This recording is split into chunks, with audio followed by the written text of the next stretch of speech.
नमस्कार, प्रभा साक्ष्य देख रहे हैं आप। आपके साथ मैं हूं अंकित सिंह। पूरा विश्व इस वक्त ईरान संकट की वजह से एक तरीके से परेशानियों में घिरा हुआ है। ये परेशानी सबसे ज़्यादा एलपीजी, पेट्रोल और डीजल की जो खपत है उसको पूरा करने में है।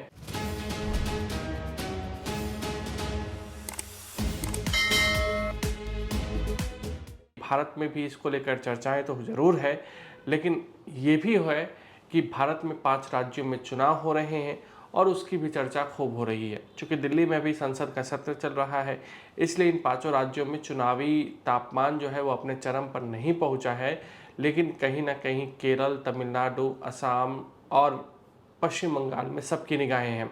पुडुचेरी केंद्र शासित प्रदेश है, इसलिए बहुत ज़्यादा चर्चा नहीं होता है, लेकिन वहाँ भी एक तरीके से राजनीतिक लड़ाई ज़बरदस्त तरीके से है, चाहे वो बीजेपी वाला गठबंधन एनडीए हो या फिर डीएमके कांग्रेस के नेतृत्व वाला गठबंधन। लेकिन आज हम बात करेंगे असम की, बंगाल की। इसके अलावा हम दक्षिण भारत के उन 2 राज्यों को भी छूने की कोशिश करेंगे जहां इस वक्त चुनावी माहौल है। सबसे पहले असम की बात करते हैं। तो असम में ऐसा लग रहा है कि कांग्रेस ने अपने हाथ खड़े कर दिए हैं।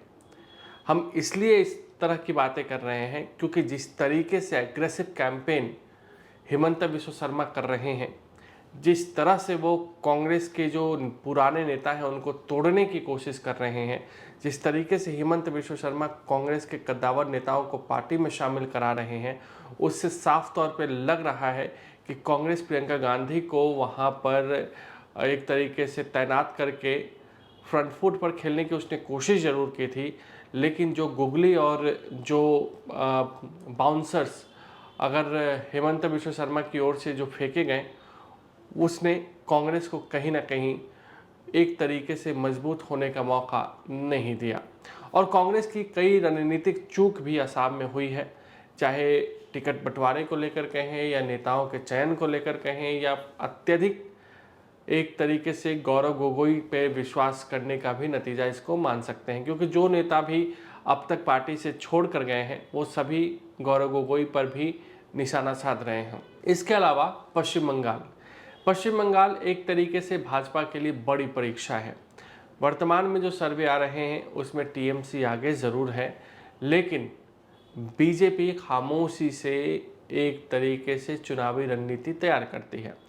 दूसरी बात ये भी है, बीजेपी उम्मीद क्यों कर रही है कि पश्चिम बंगाल में वो कामयाब हो सकती है।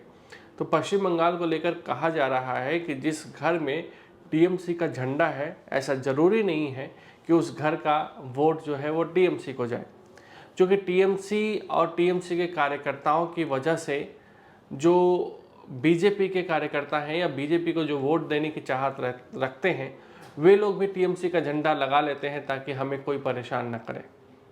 और इसी वजह से बीजेपी को लग रहा है कि इस बार उसके लिए साइलेंट वोटर, महिला वोटर तो ठीक है, लेकिन साइलेंट वोटर जो बिना कुछ बोले, बिना कुछ कहे बीजेपी के लिए पश्चिम बंगाल में वोट डाल सकते हैं।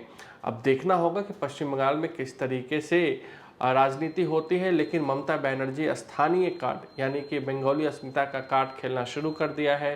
ममता बनर्जी लोगों को एक तरीके से लॉकडाउन की वो चेतावनी देना शुरू कर चुकी हैं कि लॉकडाउन हो जाएगा।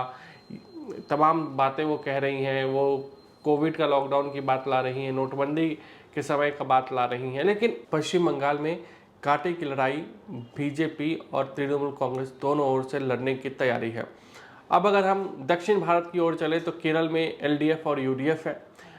वाम मोर्चे का एलडीएफ है, यूडीएफ जो है वो कांग्रेस के नेतृत्व वाला है।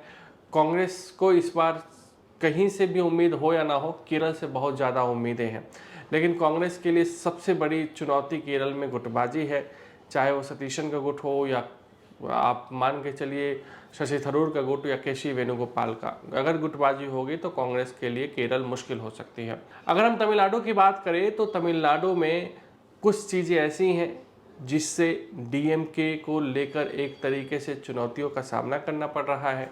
डीएमके पिछले 10 सालों से सत्ता में है और ऐसे में डीएमके को ये लगता है कि उसके खिलाफ एंटी इनकम्बेंसी हो सकता है, इसलिए डीएमके भी खूब चुनावी वायदे कर रही है। एआईडीएमके की ओर से भी खूब वायदे किए जा रहे हैं। तो देखना होगा कि किस तरीके से वहाँ चुनावी लड़ाई हमें देखने को मिलती है।